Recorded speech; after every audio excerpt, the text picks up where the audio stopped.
dan kita juga ada di sini. Di bawah tema yang sudah ditetapkan oleh panitia dan oleh gereja, ya, The Promise, ya, selama 1 bulan sampai nanti Paskah, Bapak Ibu akan mendapatkan tentang janji Allah. Janji Allah yang sudah diberikan, yang tidak pernah dibatalkan. Tetapi kadang-kala kita tidak dapat menikmati sepenuhnya janji Allah. Dan seringkali masalahnya terjadi oleh karena bersumber pada hati kita sendiri. Hari ini kita akan mendengar dan kita akan belajar tentang Allah adalah gembala kita. Allah adalah gembala. Dia adalah gembala. Mari kita membuka kitab Yehezkiel pasal 34. Satu pembacaan yang cukup panjang, Yehezkiel 34 ayat 1 sampai dengan ayat 31. Saya akan membacakannya buat Bapak Ibu sekalian. Mari kita menyimaknya, mendengarnya baik-baik, sehingga ketika firman diuraikan kita dapat menangkap mutiara-mutiara rohani yang Tuhan berikan buat kita. Yehezkiel pasal 34 ayat yang pertama sampai dengan ayat yang ke-31. Tuhan, gembala Israel yang baik, melawan gembala-gembala yang jahat. Lalu datanglah firman Tuhan kepada, hai anak manusia, bernubuatlah melawan gembala-gembala Israel. Bernubuatlah dan katakanlah kepada mereka, kepada gembala-gembala itu, beginilah firman Tuhan Allah. Celakalah gembala-gembala Israel yang menggembalakan dirinya sendiri.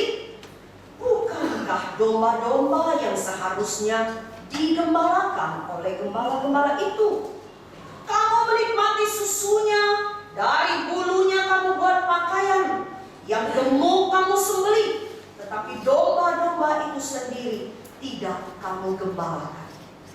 Yang lemah tidak kamu kuatkan, yang sakit tidak kamu obati, yang luka tidak kamu balut, yang tersesat tidak kamu bawa pulang, yang hilang tidak kamu cari. Melainkan kamu injak-injak mereka dengan kekerasan dan kekejaman. Dengan demikian mereka berserak oleh karena gembala tidak ada, dan mereka menjadi makanan bagi segala binatang di hutan. Domba-dombaku berserak dan tersesat di semua gunung dan di semua bukit yang tinggi. Ya, di seluruh tanah itu domba-dombaku berserak, tanpa seorang pun yang memperhatikan atau yang mencari. Oleh sebab itu, hai gembala-gembala, dengarlah firman Tuhan. Demi aku yang hidup, demikianlah firman Tuhan Allah. Sesungguhnya oleh karena domba-dombaku menjadi mangsa dan menjadi makanan bagi segala binatang di hutan, lantaran yang menggembalakannya tidak ada. Oleh sebab gembala-gembalaku tidak memperhatikan domba-dombaku, melainkan mereka itu menggembalakan dirinya sendiri, tetapi domba-dombaku tidak digembalakannya. Oleh karena itu, hai gembala-gembala, dengarlah firman Tuhan. Beginilah firman Tuhan. Aku sendiri akan menjadi lawan gembala-gembala itu, dan aku akan menuntut kembali domba-dombaku dari mereka, dan akan memberhentikan mereka menggembalakan domba-domba. Gembala-gembala itu tidak akan terus lagi menggembalakan dirinya sendiri. Aku akan melepaskan domba-dombaku dari mulut mereka, sehingga tidak terus menjadi makanannya. Sebab beginilah firman Tuhan Allah. Dengan sesungguhnya aku sendiri akan memperhatikan domba-dombaku dan akan mencarinya, seperti seorang gembala mencari dombanya pada waktu domba itu tercerai dari kawanan dombanya. Begitulah aku akan mencari domba-dombaku, dan aku akan menyelamatkan mereka dari segala tempat kemana mereka diserahkan pada hari berkabut dan hari kegelapan. Aku akan membawa mereka keluar dari tengah bangsa-bangsa dan mengumpulkan mereka dari negeri-negeri dan membawa mereka ke tanah. Aku akan menggembalakan mereka di atas gunung-gunung Israel, alur-alur sungainya, dan di semua tempat kediaman orang di tanah itu. Di padang rumput yang baik akan kugembalakan mereka, dan di atas gunung-gunung Israel yang tinggi, disitulah tempat penggembalaannya.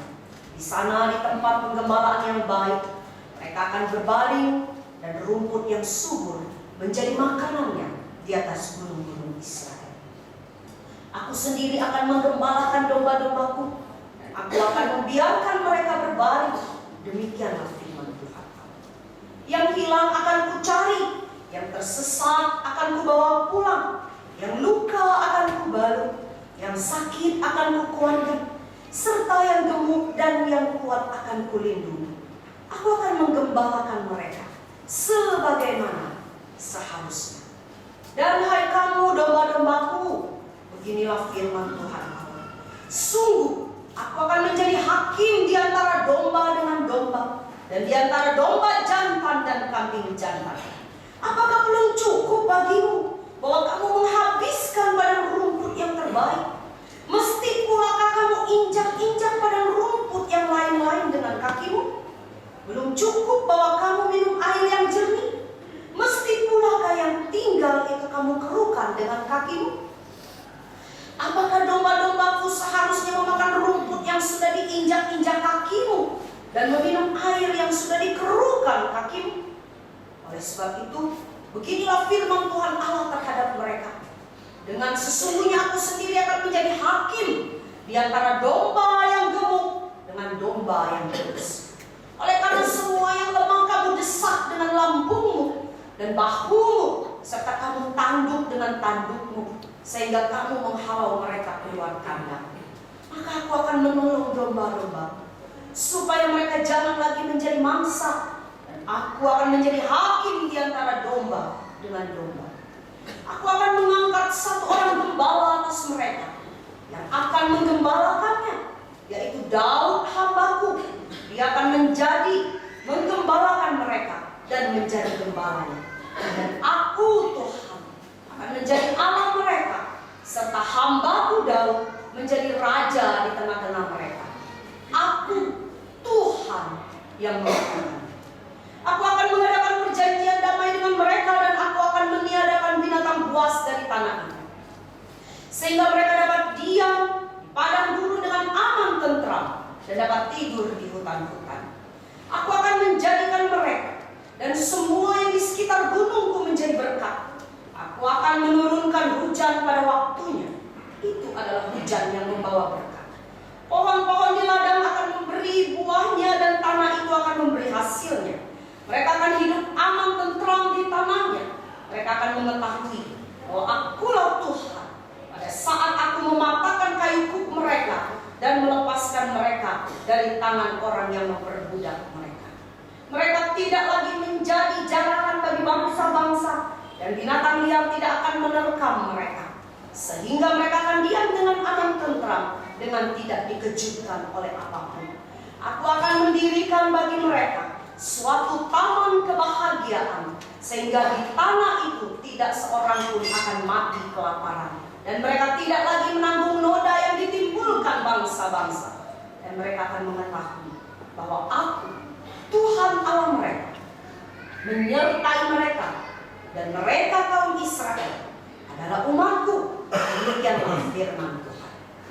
Kamu adalah domba-dombaku, domba gembalaanku, dan aku adalah Allahmu.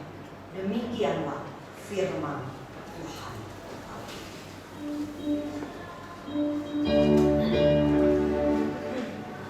Hosiana, Hosiana,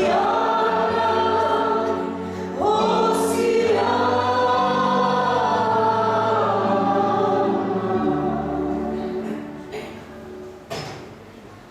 Bapak Ibu, kalau tadi kita menyimak kitab Yehezkiel yang cukup panjang dalam satu perikop itu menceritakan bagaimana Yehezkiel ditunjuk oleh Tuhan untuk menyampaikan satu nubuatan, suatu perkataan Tuhan Allah kepada bangsa Israel. Pada saat itu Yehezkiel sedang ada di pembuangan di Babel bersama-sama dengan sebagian daripada rakyat Israel. Dan Yehezkiel kemungkinan besar saat itu berstatus sebagai imam yang masih menyelenggarakan kebaktian, kendati pun mereka ada di pembuangan di Babel. Nubuatan kemarahan Allah tetapi sekaligus penyertaan Allah ini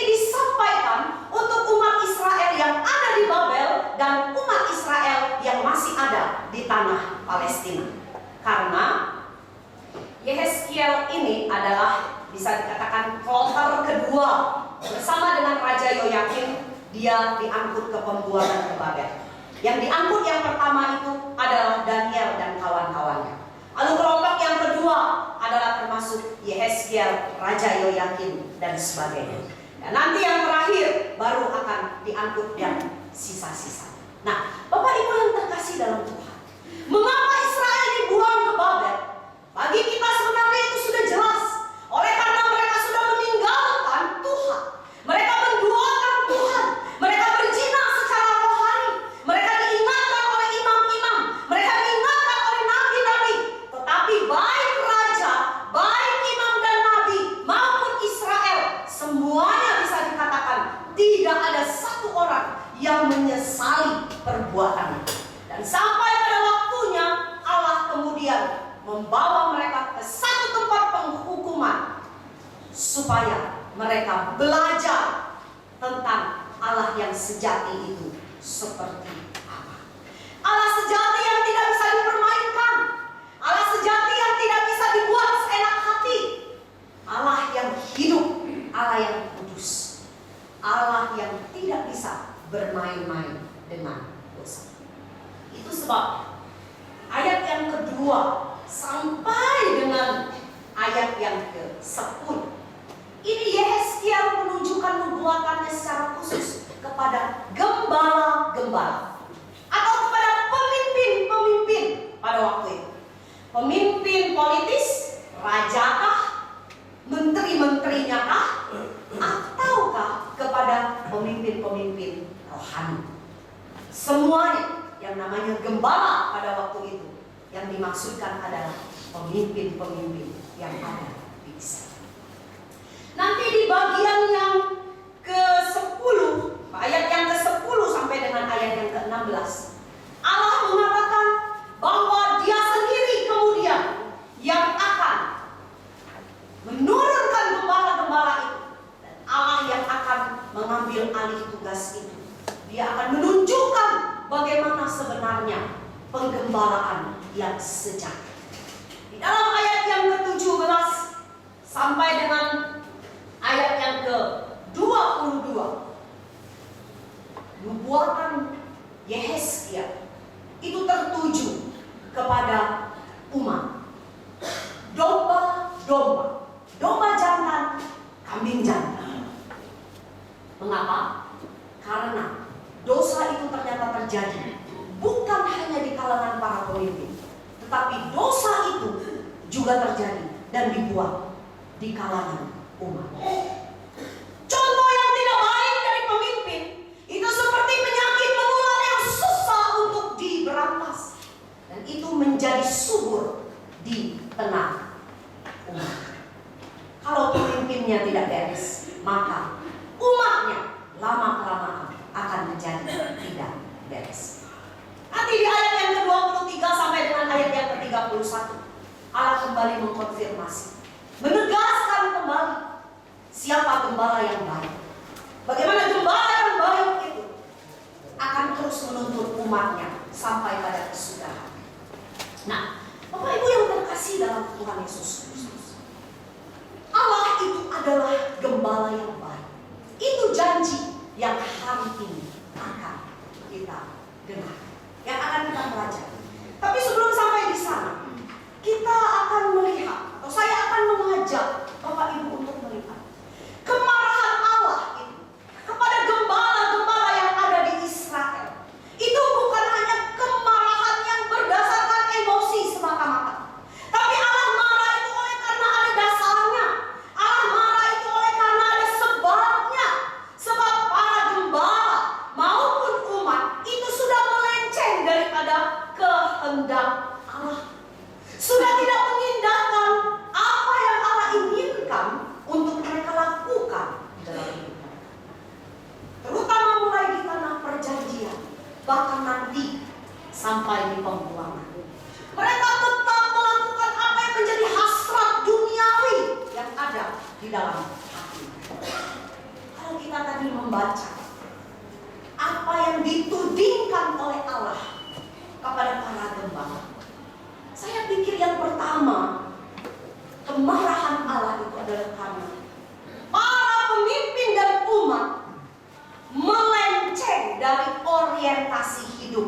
yang seharusnya.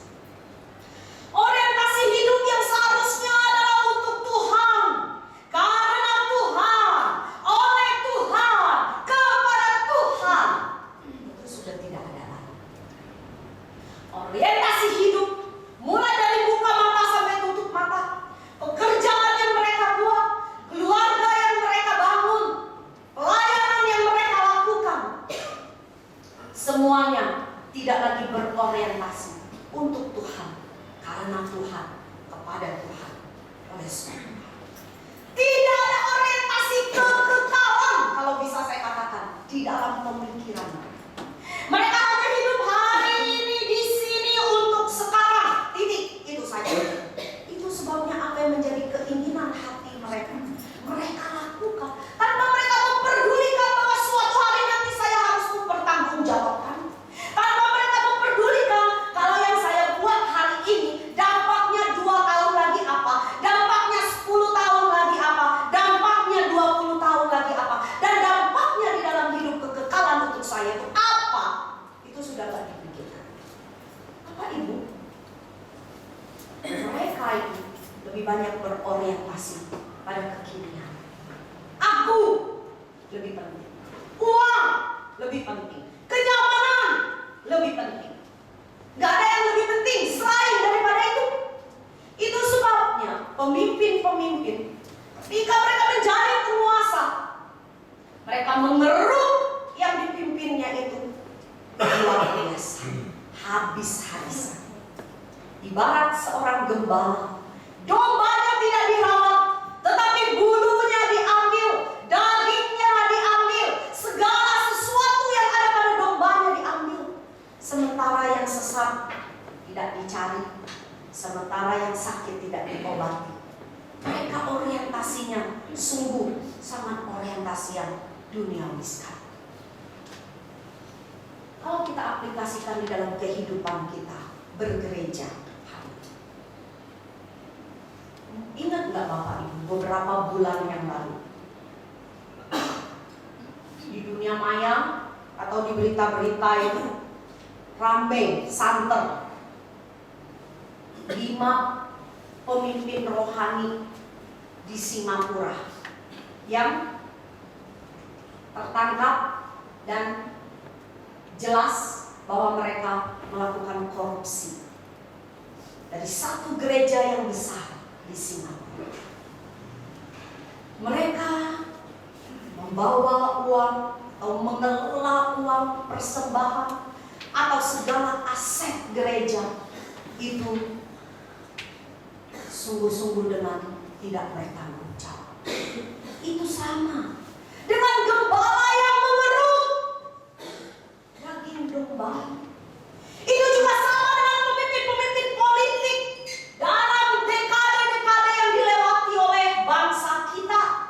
Siapa yang jadi pemimpin, dia akan kaya. Kenapa? Karena dia tidak pernah memperdulikan Indonesia mau jadi apa. Yang penting dia bisa mengeruk apa dari tanah Indonesia, dari rakyat Indonesia. Uang.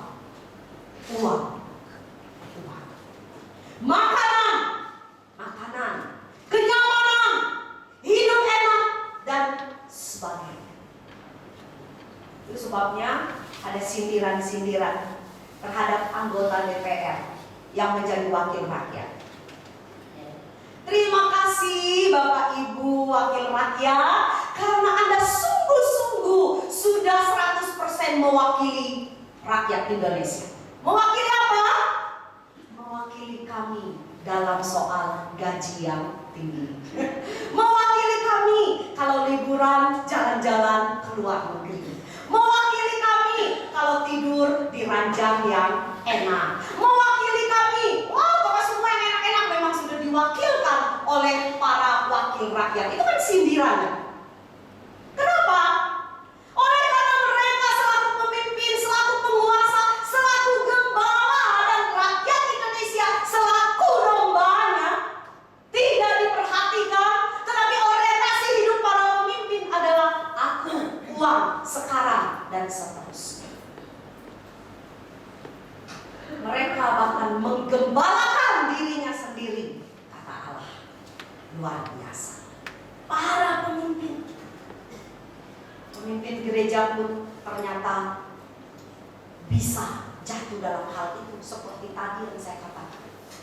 Bahkan di Indonesia sendiri, ketika kita mendengar, oh pendeta besar si A, pendeta besar si B, ternyata telah korupsi, ternyata telah kawin lagi berzina, ternyata telah begini begitu dan sebagainya.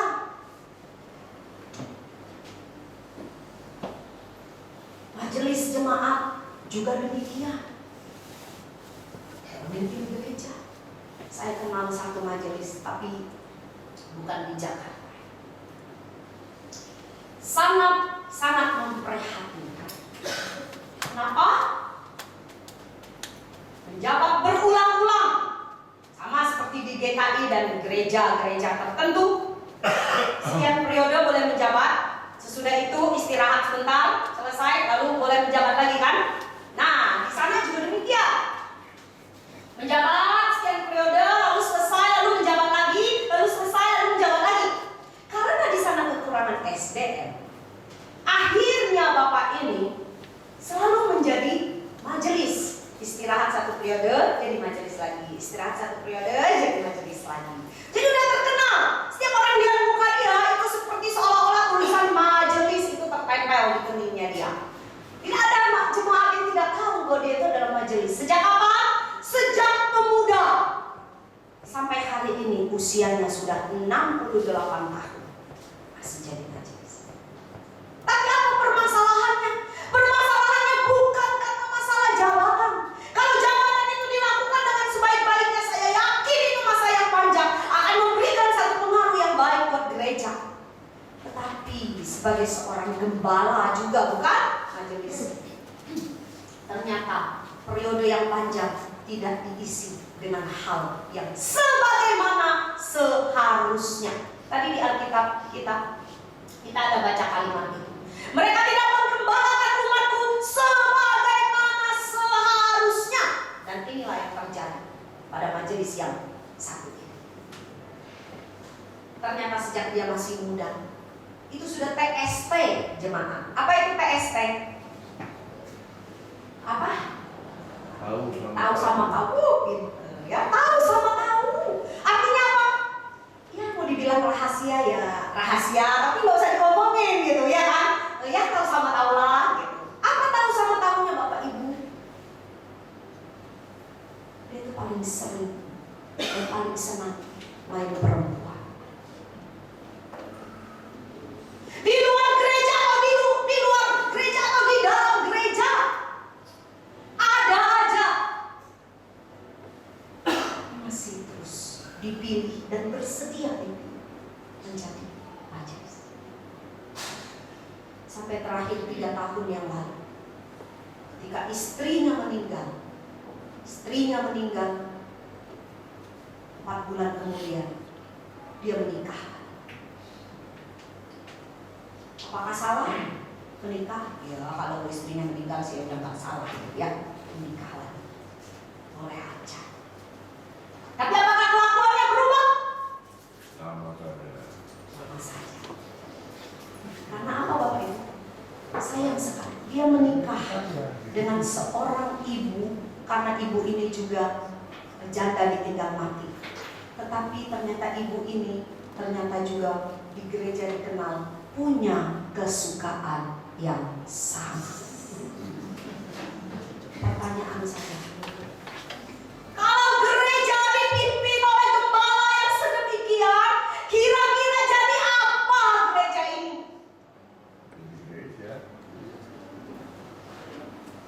Bapak Ibu sudah bisa pikirkan sendiri. Jadi apa? Nah kalau sudah sampai begitu, kita nggak perlu menghakimi. Itu bukan hak kita menghakimi. Saya hanya memaparkan.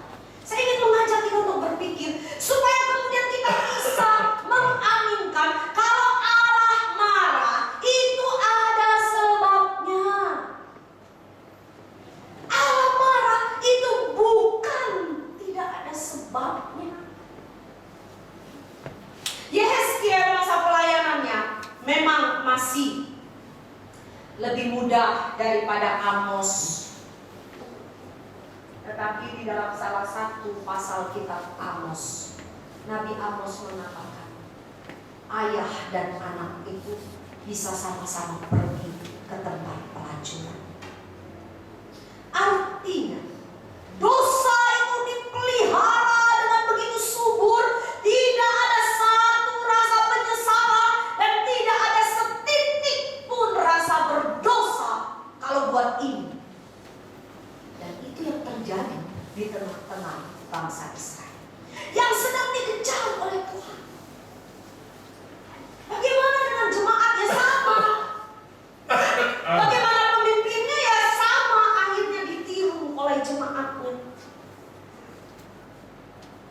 Kira-kira 15 tahun yang lalu, saya pernah mendapati satu kisah yang cukup memprihatinkan di salah satu gereja cukup besar di Jakarta.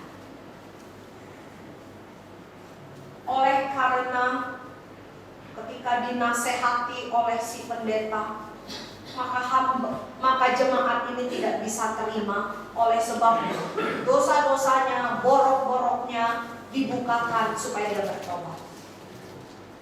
Tapi apa yang dia lakukan kemudian? Dia masukkan hamba Tuhan ini ke pengadilan dengan berbagai macam tuduhan, sehingga sampai masuk perkara ke pengadilan. Sehingga Bapak Ibu, ini semua kisah-kisah nyata yang terjadi ini memperlihatkan kepada kita betapa amburadulnya kehidupan, baik di dalam gereja maupun di luar gereja, ternyata sama. Dan ini bisa saja terjadi pada kita. Kita tidak kebal terhadap kesalahan. Itu sebabnya kita perlu menyimak baik-baik. Kalau Allah marah, itu ada sebabnya.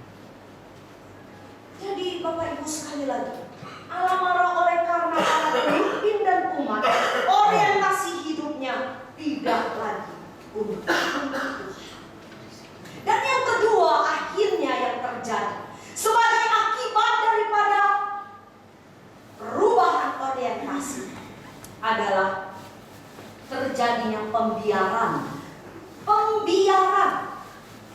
Dosa dibiarkan, penipuan dibiarkan, perzinahan dibiarkan, kebohongan dibiarkan, korupsi dibiarkan, jemaat yang sakit dibiarkan, jemaat yang lapar jasmani, lapar rohani dibiarkan, jemaat yang tersesat di dalam pemikiran, tersesat di dalam cara bekerja, tersesat di dalam cara membangun keluarga, dibiarkan.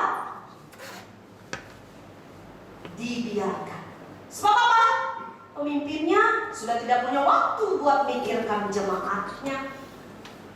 Pemimpin-pemimpinnya tidak lagi mempunyai hati yang hangat, yang akrab untuk memperhatikan domba-domba. Cuek, dingin, individualistis, yang penting aku. Itu sebabnya Tuhan sangat marah pada orang Israel.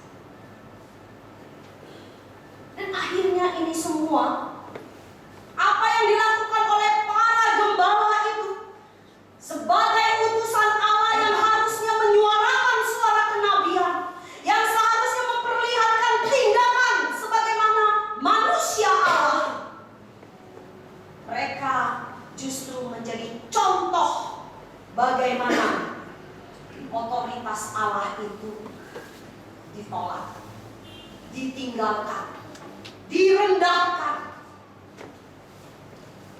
Pemimpin yang demikian, ketika dia berkhotbah di atas mimbar ini, pemimpin-pemimpin yang jahat itu, ketika dia berkhotbah di atas mimbar ini misalnya,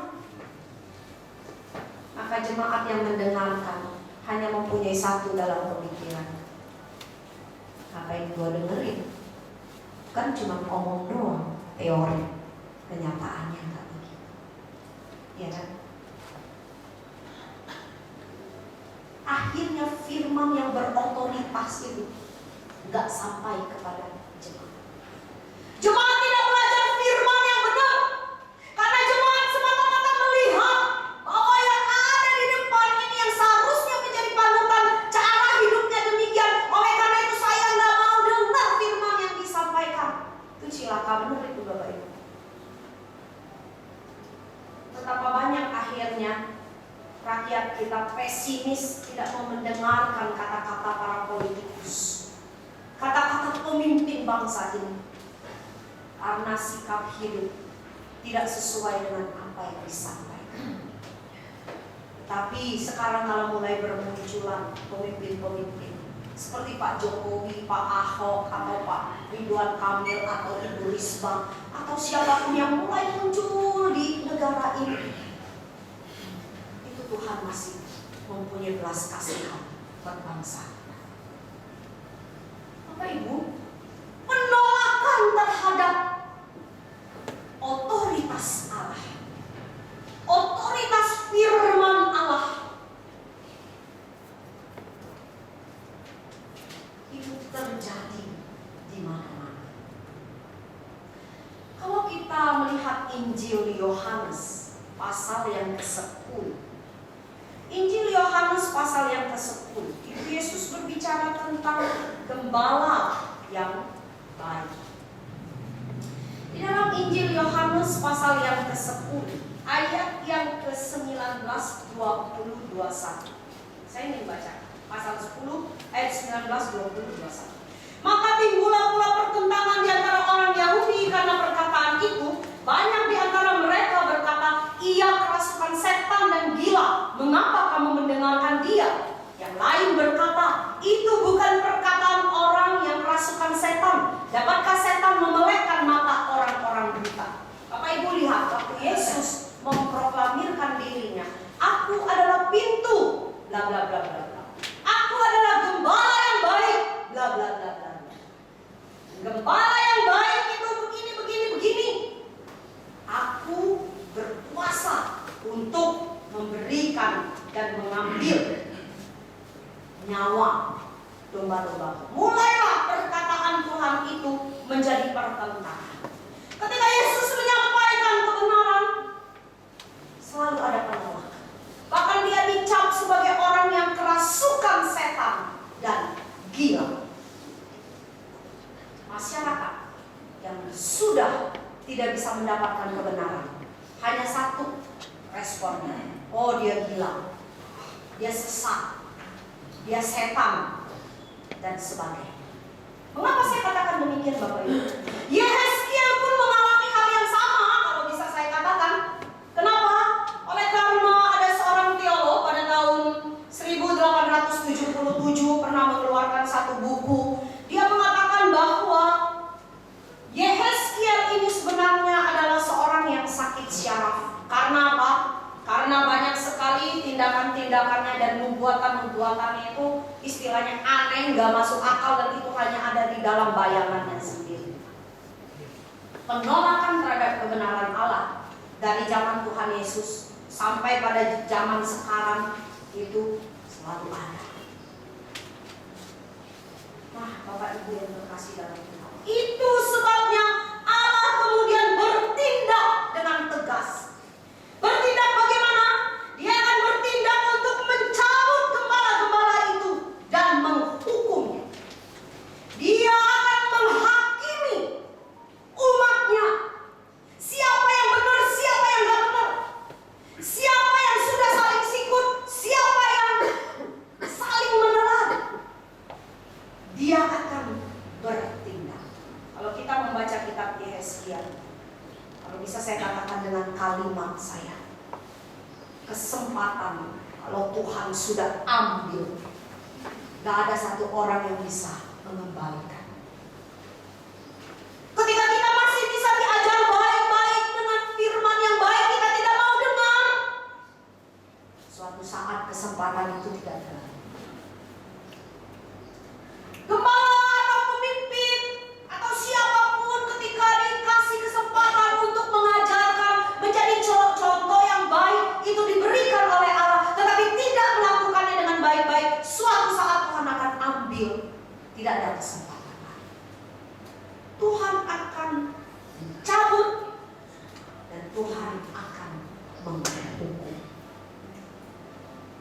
Kalau Allah sudah bertindak, tidak ada satu orang pun yang bisa menggagalkan. Nah, oleh karena itu, Bapak Ibu, ketika Yesus kemudian mengatakan, gembala-gembala yang seperti ini akan kuhukum, akan kubinasakan, akan kucabut. Lihatlah, aku sendiri yang akan menggembalakan dan memperhatikan domba-domba. Mulai dari ayat 11. Aku yang akan memperhatikan domba-domba. Sekarang saya ingin mengajak kita untuk sedikit melihat mengapa ya Tuhan di saat ini memposisikan atau menggambarkan dirinya sebagai gembala dan kita adalah domba. Kita mungkin sudah sering dengar tentang penjelasan-penjelasan hal ini. Tapi saya ingin kembali menegaskan kepada Bapak. Ketika Yesus ingin mengembalikan suatu relasi yang benar di dalam tugas dan tanggung jawab yang benar, maka dia memperlihatkan dirinya ini menjadi satu contoh yang benar. Akulah gembala yang baik dan kamu adalah dombaku. Gembala yang baik itu harus begini dan domba yang baik itu harus begini begitu. Di dalam Injil Yohanes 10 itu cukup untuk menjelaskan tentang gembala dan domba. Sama seperti di kitab Yesaya. Gambaran gembala dan domba ini minimal memberikan kepada kita beberapa penekanan. Yang pertama adalah adanya relasi ketergantungan antara siapa? Antara si domba kepada si gembala. Ada suatu ketergantungan yang mutlak antara domba ini kepada si gembalanya. Seperti seorang hamba yang menatap tangan tuannya, memohon belas kasihan tuannya. Seperti itulah seharusnya kita bergantung kepada Allah. Bergantung hanya mengharap kepada belas kasihannya. Bahkan di tengah kekayaan kita sekalipun, di tengah posisi kita sekalipun, di tengah jabatan kita sekalipun di dunia ini, itu tidak boleh mengaburkan atau menggeser ketergantungan kita kepada Tuhan. Maaf Bapak Ibu, betapa banyak jemaat yang punya uang berlebih, itu ketergantungannya kepada Tuhan tidak lagi seperti ketergantungan seorang domba kepada Tuhan. Segala sesuatu sudah menggeser ketergantungan. Contoh gampang, apakah kita tergantung, betul-betul tergantung kepada dia atau tidak? Contoh, Bapak Ibu punya anak, saya nggak punya anak. Tapi ketika anak Bapak Ibu akan sekolah, mulai dari playgroup, TK, SD, SMP, SMA, kuliah dan sebagainya, apa yang Bapak Ibu lakukan? Berdoa, bergumul, sungguh-sungguh, Tuhan, anak saya ini baiknya itu sekolah di mana ya? Tuhan maunya apa ya? Aku sungguh ingin bergantung supaya hidup anakku ini nanti sungguh seturut dengan yang Tuhan mau. Jangan-jangan kita jarang atau kita tidak menggumulkan itu di hadapan Tuhan. Kita justru sudah menetapkan satu kriteria. Bukannya nggak boleh ada kriteria atau pertimbangan, itu harus. Tetapi fondasinya apa dulu? Karena seringkali kita hanya terjebak kepada cari sekolah yang begini, yang begitu, yang begini, yang begitu. Tapi lupa bertanya, yang Tuhan mau lihat seperti apa. Saya tahu jemaat di sini juga lagi bergumul untuk mendoakan, merindukan hamba Tuhan. Sama, sebagai domba,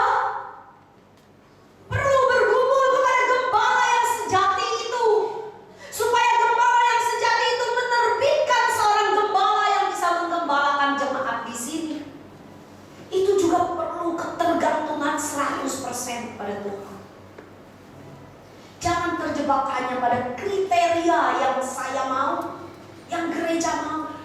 Tapi yang Tuhan mau itu yang seperti apa?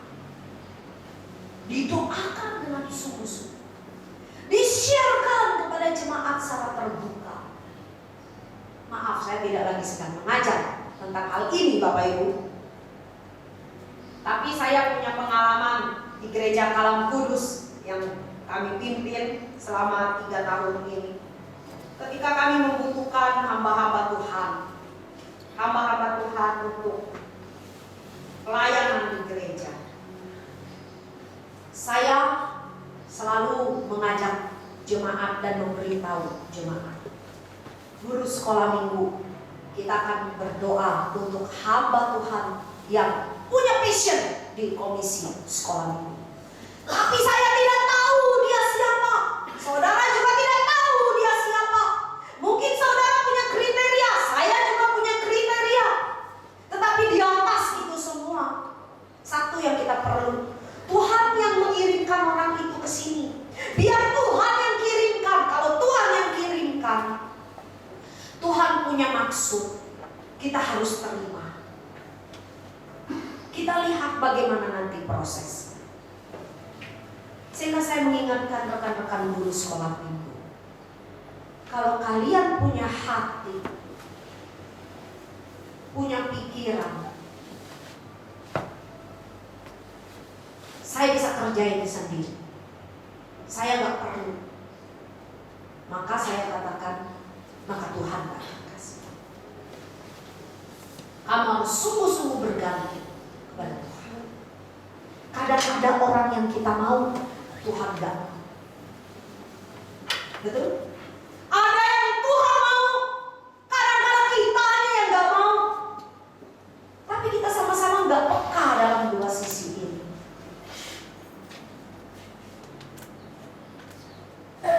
Ataupun ketika saudara-saudara yang pemuda, kalau saudara adalah domba dan Allah itu adalah gembalamu, ketika kau mencari teman hidup, memutuskan dengan sungguh bahwa dia adalah teman hidup, seharusnya juga kebergantungan 100% kepada Allah itu terlihat.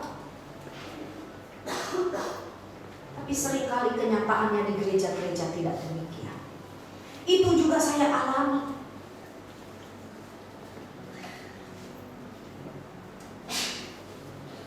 Sudah tidak seiman, tahu-tahu sesudahnya selesai pemberkatan, gak tahu kemana, hilang. Bergereja, enggak. Diingatkan terus tiap minggu. Saya tuh paling rajin mengingatkan jemaat saya, karena jemaat saya masih sedikit Bapak Ibu. Untung aja tuh BBM sama WhatsApp gratis ya. Kalau bayar kan itu pulsa saya udah gak tahu udah seberapa banyak habisnya. Yang baru merit, saya punya daftar yang baru merit. Begitu saya cekrek ke forward semua. Yang baru merit, jangan kelamaan ya bulan ngadunya. Ingat ya, hari ini bergereja loh. Pilih jam sekian atau jam sekian. Ada pembinaan pasutri, pilih ya. Pemuda. Nah, kalau pemuda saya pegang kepala-kepalanya. Kepala-kepalanya pegang yang lain-lainnya. Ingat, bergereja, beribadah, ada ini, ada itu, dan sebagainya. Atau saya juga suka bertanya, bagaimana pergumulan kamu ketika menghadapi krisis seperti begini? Bagaimana? Kita harus bergantung sepenuhnya. Gambaran yang kedua adalah bahwa ada satu relasi yang akrab, suatu relasi yang betul dekat, di mana gembala mengenal dombanya. Kalau gembala kita pasti kenal kita, siapapun kita. Gembala kita pasti kenal siapa kita. Tetapi pertanyaannya, apakah kita mengenal suara gembala kita? Itu pertanyaan. Allah mengenal kita, nggak usah kita pusingkan. Dia pasti kenal. Sejelek-jeleknya kita, dia tetap sayang kita. Dia nggak nunggu kita baik dulu, dia baru sayang kita. Tapi mengenal suara gembala saya sebagai bukti keakraban saya.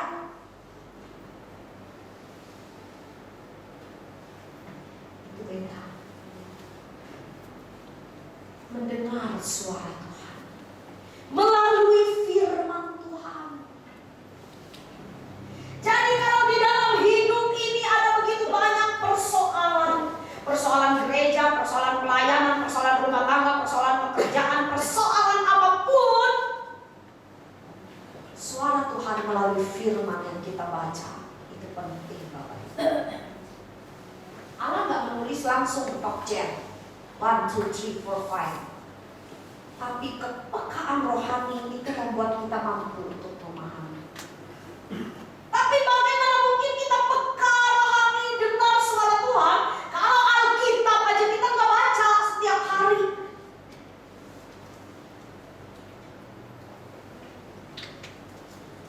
Ya mau Alkitab ini atau Alkitab elektronik itu no problem lah. Cuma kalau saya sih mending senang Alkitab ini gitu.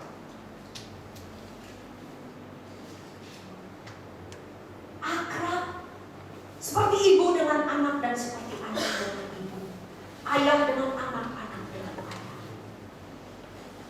Dan gambaran yang terakhir adalah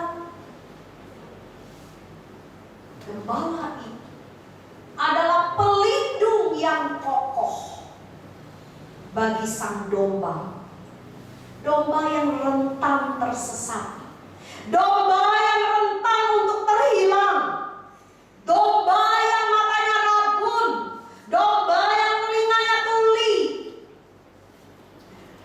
domba yang lemah, serigala begitu kuat, dunia begitu jahat, budaya-budaya yang menghancurkan itu mulai bertumbuh di negara kita dan di banyak-banyak tempat di bumi ini. Kita sebentar lagi disergap habis-habisan. Kita punya satu pelindung, gembala kita yang kuat, gembala kita yang kuat. Kenapa? Karena di dalam Injil Yohanes dikatakan gembala yang baik bahkan menyerahkan nyawanya untuk domba. Gembala yang baik bukan hanya sekadar memelihara, bukan hanya sekadar mencari yang tersesat, bukan hanya sekadar membela yang ditindas, tetapi suatu saat dia rela mempertaruhkan nyawanya, dan itu sudah terbukti di atas kayu salib. Ketika anak domba Allah itu tergantung di atas kayu salib, menyerahkan nyawanya untuk. Sehingga kalau masalah apapun yang kita hadapi, ingat kita punya satu pelindung.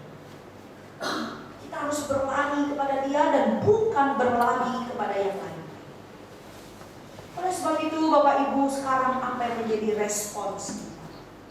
Kalau kita sudah mendengar apa yang Yesaya katakan tentang kemarahan Allah, Allah akan menindak. Dan mengapa kita adalah domba dan Dia adalah gembala? Apa respons kita kalau kita sudah mendengar? Satu, mari kita mendengar dengan sungguh-sungguh suara gembala kita melalui ketaatan, terhadap firman Tuhan. Ketaatan firman Tuhan itu yang akan membuat kita mampu mengenal Allah kita itu seperti apa.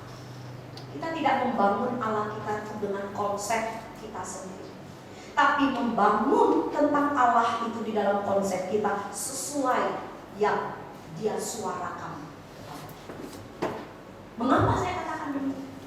Karena dari zaman bangsa Israel sampai zaman sekarang, orang melihat sosok Allah itu nggak lebih daripada sekadar pembantu, nggak lebih daripada sekadar jongos, nggak lebih daripada sekadar seseorang yang wajib untuk melakukan tuntutan-tuntutan yang saya buat.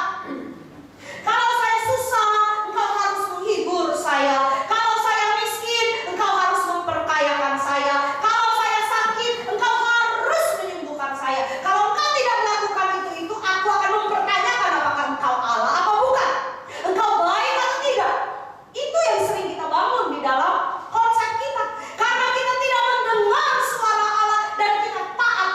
firman-Nya. Bapak Ibu, ingat kisah Daniel, Sadrak, Mesak, Abednego. Khususnya Sadrak, Mesak, Abednego. Ketika mereka dimasukkan ke dalam dapur api, sebelum mereka dimasukkan dikatakan terjadi sedikit negosiasi antara Raja Nebukadnezar dengan orang tiga ini. Kalau kamu saya masukkan ke perapian, kamu pasti akan mati. Tapi kalau kamu mau mendengar kata-kata saya, menyembah kepada patung yang saya buat, maka kamu akan mendapatkan kedudukan yang tinggi. Kamu pilih yang mana kira-kira? Apa kata Sadrak, Mesak, Abednego? Allahku yang aku percayai akan sanggup membebaskan aku. Tapi nggak sampai di situ Bapak Ibu, itu baru koma. Lanjutannya apa? Ini yang penting lanjutannya. Tetapi sekalipun Allahku tidak menyelamatkan aku, sekalipun Allahku tidak menyelamatkan aku tidak akan tunduk menyembah kepada berhala yang kau buat. Artinya saat itu Sadrak, Mesak, Abednego dihadapkan kepada satu pilihan yang mempunyai konsekuensi kematian. Dia percaya Allah sanggup, tapi dia tidak menuntut Allah untuk bisa menolong mereka, harus menolong mereka. Enggak. Tapi orang Kristen zaman sekarang itu membangun konsep Allah harus menolong saya anytime. Mendengarkan khotbah Allah itu baik, jadi segala sesuatu gampang dibereskan. Kita sulit untuk menerima ketika Allah membiarkan itu terjadi untuk kita demi kebaikan kita. Kita tuh nggak sanggup pikir sampai ke sana, karena kita udah terbiasa mendengar yang enak-enak. Sanggup nggak kita taat sekalipun Tuhan bilang taatlah padaku, tapi hari ini aku nggak akan tolong kamu. Hari ini aku nggak akan tolong kamu. Hari ini kamu akan masih susah kerja, tapi kamu harus lakuin. Bisa apa Ibu? Sulit, karena kita terbiasa. Tapi kalau firman Tuhan hari ini mengajarkan, mari kalau kita mau ada satu perubahan, kita harus mendengar dan taat. Yang kedua, kita belajar melihat dengan cara Allah melihat. Berani untuk mengatakan setelah melihat itu benar. Seperti tadi yang Allah sampaikan lewat Yeskiel. Allah melihat dan memandang segala kesalahan, keberdosaan yang dilakukan umatnya, dan Allah membeberkannya sedemikian rupa. Supaya apa? Supaya mempermalukan? Bukan. Supaya apa? Supaya bertobat. Supaya menyesali. Mata Allah yang kudus, kalau melihat dosa, selalu bilang dosa. Melihat kebaikan, bilang kebaikan. Melihat ketulusan, bilang itu ketulusan. Gak pernah dibolak-balik. Allah melihat jauh sampai kedalaman hati manusia. Itu sebabnya kalau saya menilai Bapak Ibu, misalnya terbatas. Wah, Bu Asya baik ya, Bu Mariani baik ya, oh baik banget loh dia loh, gini baik. Kedalaman hatinya dia siapa yang tahu? Allah yang tahu. Tetapi kebaikan itu nggak akan mungkin disembunyikan, nggak mungkin bisa disembunyikan kalau memang orang hatinya baik. Tapi baik yang pura-pura bisa nggak? Ya bisa juga. Tapi kalau yang baik sejati itu juga nggak mungkin bisa disembunyikan, karena terang itu akan terpancar. Melihat dengan mata Allah melihat. Kalau kita tahu ini baik, lihat ini tidak baik ini, maka baru kemudian di dalam ketaatan tadi kita akan bisa melakukan apa yang Tuhan mau. Bisa membereskan sedikit-sedikit apa yang Tuhan amal, termasuk di dalam gereja, termasuk di dalam umat. Saya punya salah satu keponakan. Kalau ceritain keluarga sendiri mungkin lebih gak beresiko dibandingkan ceritain orang lain ya. Tanpa bermaksud untuk menggosip, tapi saya ingin kasih contoh. Ponakan saya ternyata hamil, kemudian melahirkan anak tanpa diketahui oleh orang tua dan kita semua. Kira-kira kaget nggak kalau gitu? Kaget, sedih, kecewa, malu, ya kan? Kita tahunya dia kuliah di Jakarta. Mamanya pernah bilang, "San, titip ya anak saya." Tapi kan saya sibuk juga. Saya jadi rasa bersalah. Ternyata berpacaran. Akhirnya ya begitulah. Nah, kemudian mamanya datang, lalu saya tanya, kok kamu gak kuliah? Iya, mama lagi datang, katanya gitu. Oh iya, kok kamu sekarang gemuk ya? Saya bilang gitu. Saya kan gak punya pengalaman Bapak Ibu. Kok kamu sekarang gemuk? Ternyata saat itu tuh dia baru selesai melahirkan. Karena dia tuh kurus langsung. Saya bilang, kamu sekarang gemuk ya? Iya nih, makan terus. Oh ya bagus dong, memang dari dulu saya bilang kamu harus gemuk gitu. Kami juga tak mau. Kemudian dibawa pulang ini anak. Bawa pulang ke Bengkulu. Ya saya bingung dong. Saya telepon, kenapa dibawa pulang? Kan ini lagi masa kuliah. Lalu mamanya jawab, lagi cuti panjang. Nanti masuk lagi. Katanya gitu. Ambil semester pendek, semester depan. Oh, saya bilang, oh ya udah, oh aja dong. Oh. Tapi Bapak Ibu, 2 bulan kemudian saya dapat surat undangan bahwa dia akan married di Bengkulu. Lah, bagaimana ceritanya ini? Hah? Kenapa ini? Kenapa? Tapi akhirnya saya datang. Dan ketika saya datang, ada seorang anak umur berapa bulan lah gitu ya. Berapa bulan? Lah, kenapa ini anak kok mirip ya? Mirip sama dia ya? Kok mirip ya? Saya tuh goblok banget gitu. Saya bilang dong, kok anak ini mirip banget sama kamu, ini siapa? Gitu kan. Terus sepupu saya yang lain kemudian bilang begini, itu anak saya. Hah, anak kamu? Kok saya gak dengar istri kamu melahirkan, hamil dan melahirkan? Kan udah punya anak 3. Iya, sekarang anak saya 4, jadinya anak ini. Ya udah dong. Bapak Ibu, sebulan kemudian baru terjadi huru hara Bapak Ibu. Dan huru hara itu pada akhirnya hampir satu kota tahu, satu gereja udah pasti tahu akhirnya. Tapi yang membuat saya menyesali apa Bapak Ibu? Orang tuanya sampai hari ini masih tetap mengatakan itu anak bukan dari, cucu itu bukan dari anak yatim. Dia tutupi. Saya sebenarnya udah mulutnya udah gatel ya. Udah pengen ngomong. Tapi saya melihat dia belum siap untuk menerima kenyataan.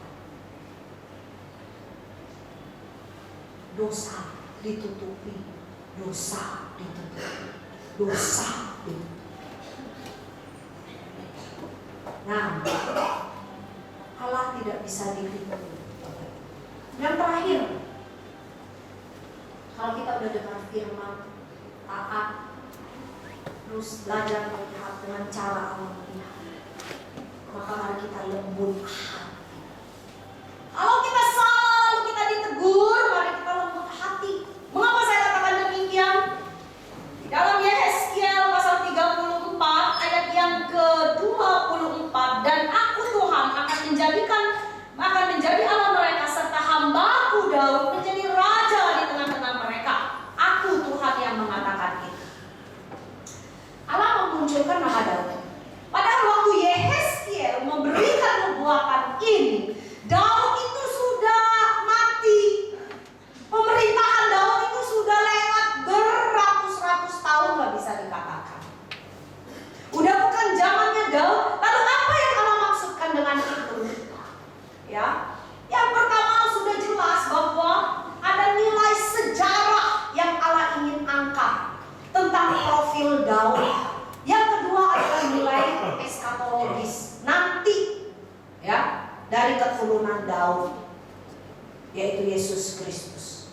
Dia akan menjadi gembala yang sejati. Nah, sekarang Daud, profil Daud. Daud itu adalah seorang yang bisa saya katakan lembut hati. Di dalam posisinya sebagai raja yang hebat, sebagai raja yang kuat, ketika Nabi Nathan datang dan mengingatkan dia tentang perzinahannya dengan Batseba, hanya melalui perumpamaan, cerita, Daud itu langsung menyesal dan bertobat. Sehingga muncul Mazmur 51. Dalam dosa aku diperangi. Itu lembut hati. Kalau orang yang keras hati bagaimana? Dikasih cerita, perumpamaan, agak nyambung, tak denger, nggak bisa menarik. Dikasih jelas-jelas teguran, tetap aja ngelak, ngeles. Nah, itu orang yang keras hati. Daud tuh cuma dikasih cerita. Ada orang begini, ada begini, ada begini.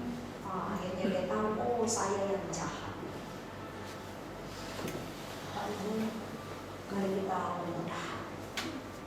Dengan cara apa? Belajar untuk tidak selalu membenarkan diri, mencari alasan pembenaran, karena itu akan membuat kita menjadi keras. Supaya kita tidak jatuh di dalam dosa seperti para gembala dan umat yang saling sikut. Allah itu adalah gembala kita yang baik, kita sudah tidak usah ragukan. Tetapi apakah kita menjadi domba yang baik? Memang Allah kita menerima kita, domba yang cacat, domba yang buta, domba yang jelek. Tetapi asal kita mau suaranya, mengikuti pimpinannya, bagi Allah itu adalah satu sukacita.